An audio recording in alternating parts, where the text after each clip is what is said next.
Այսօր հուրմարի 9 օրը ուրբաթ եւ US Արմեզյան սկսում է հերթական լրատվական աշխատանքային օրը։ Ես Հարություն Մինասյանն եմ։ Ողջույն բոլորին։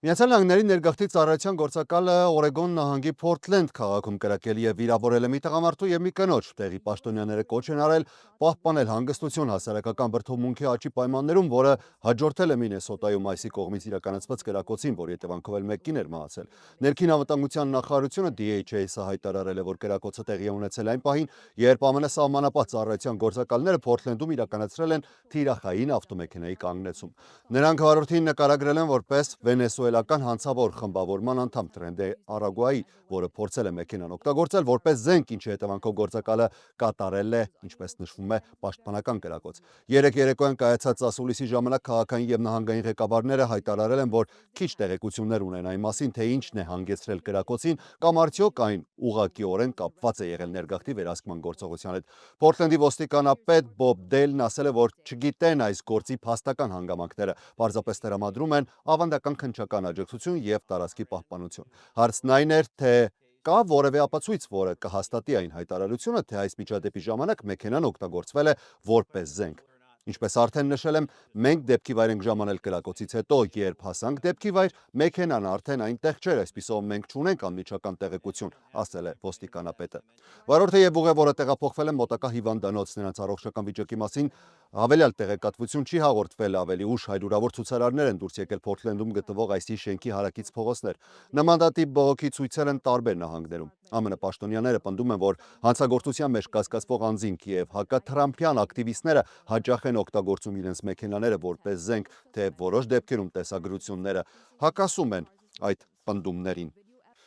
Վերադառնանք Մինեապոլիսի դեպքին, բայց այս անգամ փոխենք ուղղությունը ու պատկերը ներկայացնենք ոչ թե սպանված կնոջ կողմից, այլ կրակողի։ Չորեքշաբթի կրակ բացած այսի գործակալին նախորդ տարի մոտ 90 մետր մեքենայով քարշ էր տվել ապօրինի ներգաղթյալը, գործակալի ձեռքը մեքենայի ներսում էր մնացել։ Դփոս պարբերականը հայտնել է, որ ի հայտ եկած Ring տեսախցիկի տեսագրությունը, որը սկզբում ձեռք էր բերվել CBS WCCO-ի կողմից, ցույց է տալիս, թե ինչ է տեղի ունեցել այդ միջադեպի ընթացքում։ 2024 թվականի հունիսի 17-ի տեսանյութում երևում է, թե ինչպես է վարորդը շարժվում։ Այսի գործակալն էլ կախված է մեքենայից։ Այսի գործակալները ճանապարհին կանգնեցում էին իրականացրել Ռոբերտո Կարլոս Մունյոսի նկատմամբ Գվատեմալայից ապօրինի ներգաղթյալի, որն ուներ երկար քրեական անցյալ։ Երբ սպաները մոտեցել են մեքենային, Մունյոսը հրաժարվել է դուրս գալ, այդ պահին գործակալը կոտրել է մեքենայի հետին ապակին ներսից բացելու համար։ Դրանից հետո կասկածյալը արագացել է ու փորձել է հեռանալ դեպքի վայրից։ Այսի գործակալի ձեռքը մնացել է մեքենայի ներսում։ Գործակալը հոսպիտալացվել է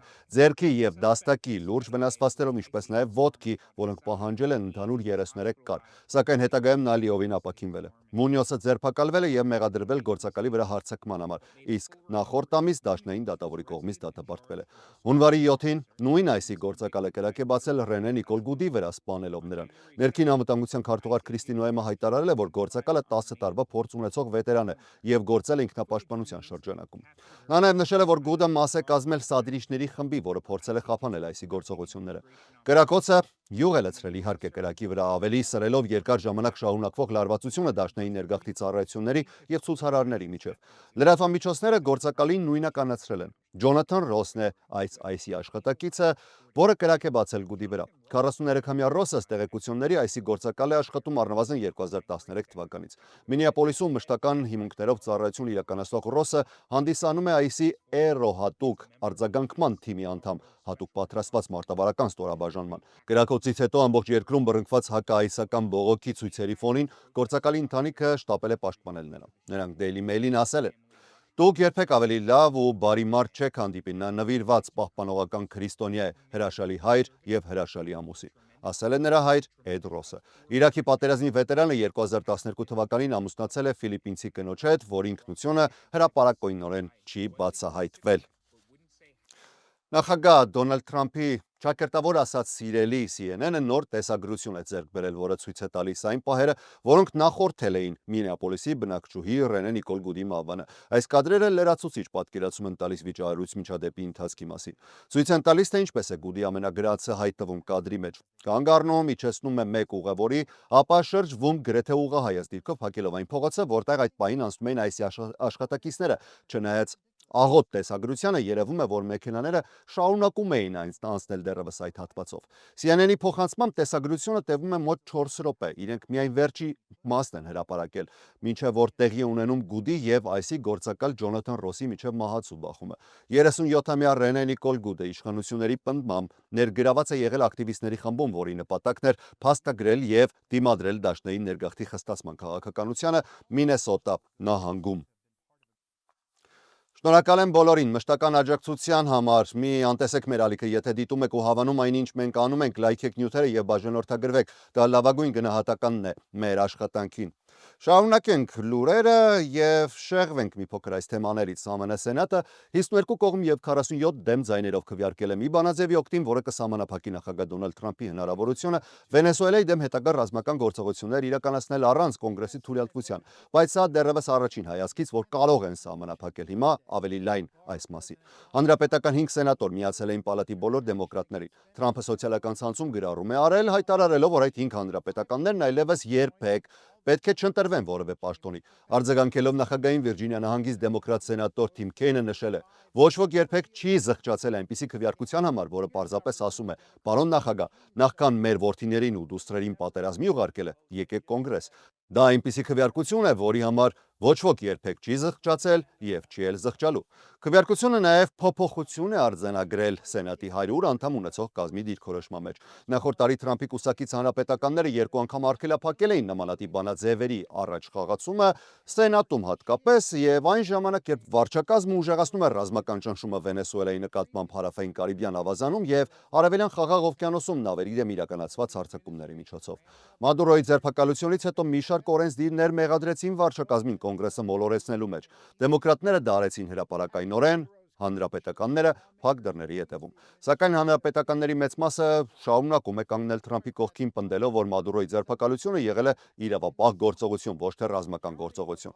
Սենատորները, այդ թվում Այդահո նահանգից հանրապետական Ջիմ Ռիչը, նշում են նաև, որ Թրամփը որպես գերագույն գլխավոր հրամանատար ունի լիազորություն իրականացնել սահմանափակ ռազմական գործողություններ, եթե դրանք իր կարծիքով անհրաժեշտ են ազգային անվտանգության համար։ Այս քվեարկության միակ ազդեցությունն այն է, որ ճակերտավոր ասած ապտակ է Միացյալ Նահանգների նախագահին, այլ ազդեցություն այն չի կարող ունենալ, որովհետև փորձում է կանգնեցնել մի բան, որը իրականում չի կատարվում, հայտարարել են բանաձևի քննադատները։ Բանաձևը լուրջ խոչընդոտների է բախվելու, մինչև այն, որ կարող է ուժի մեջ մտնել, եթե կմտնի։ Այն պետք է դեռևս ընդունվի հանրապետականի վերահսկողության տակ գտնվող ներկայացուցիչների պալատում եւ միաժամանակ փորձի հաղթահարել Թրամփի սպասվող վետոն, ինչը կպահանջի 2 պալատներում էլ ձայների 2/3 մեծամասնություն։ Շարունակենք մի փոքր էլ Վենեսուելայի թեմայով։ Միացյալ Նահանգների զինված ուժերն այսօր Կարիբյան ծովում մեկ այլ նավթատար նավ են գրոհել։ Թրամփի վարչակազմը թիրախավորում է Վենեսուելա գնացող եւ Վենեսուելայից մեկնող պատժամիջոցների տակ գտնվող նավթատարները որպես ավելի լայն ռազմավարության մաս վերահսկողություն հաստատելու Հարավային Ամերիկայի այդ երկրի նավթային ռեսուրսների նկատմամբ։ Ըստ ԱՄՆ հարավային հրամանատարության գործողությունն իրականացվել է լուսաբացին եւ դրան մասնակցել են ծովային հետևակի զինծառայողներ ու ռազմածովային ուժերի նավաստիներ, որոնք օդ են բարձրացրել USS Gerald Ford ավիակիրից։ Հարավային հրամանատարությունը եւ ներքին անվտանգության նախարար Քրիստի Նոեմը սոցիալական ցանցերում հրապարակել են ոչ գաղտնի տեսագրություններ, որտեղ երևում է, թե ինչպես է ԱՄՆ ռազմական ուղղաթիռը վայրեջ կատարում նավի վրա։ Նոեմի կից նաեւ գրառում է արել. Եվս մեկ այսպես կոչված ուրվական նավատորմի նավթատար է, որը կասկածվում է էմբարգոյի տակ գտնվող նավթի տեղափոխման մեջ, այն դուրս է եկել Վենեսուելայից, փորձելով խուսափել ԱՄՆ ուժերից։ Օլինա նավթատարը 5-րդն է, որը առգրավվել է ԱՄՆ զինված ուժերը։ Օլինա նավթատարի բեռը կարող է հասնել մինչև 707,000 բարել նավթի, որը ներկայիս շուկայական գնի մոտ $60 մեկ բարելի համար պայմաններում արժի ավելի քան $42 միլիոն։ Իրանի մասով էլ մեկ նյութ, Իրանի գերագույն առաջնորդ Այաթոլլահ Ալի Խամենեին մեղադրել է ցուցարարներին, հայտարարելով, որ նրանք գործում են ԱՄՆ նախագահ Դոնալդ Թրամփի շահերի օգտին։ Խամենեին ասել է, որ խռովարարները հարձակվում են հանրային սեփականության վրա եւ զգուշացրել է, որ Թեհրանը չի հանդուրժի այն մարդկանց, որոնք գործում են որպես իր ձևակերպման պոտարների վարձկաններ։ Սոցիալական ցանցերում տարածված տեսանյութերում երևում է, թե ինչպես են հարյուրավոր մարդիկ գիշերը երթեր իրականացնում Թեհրանի փողոցներում պայմանավորված երկրի տնտեսական իրավիճակից դժգոհությամբ եւ համատարած գնաճով։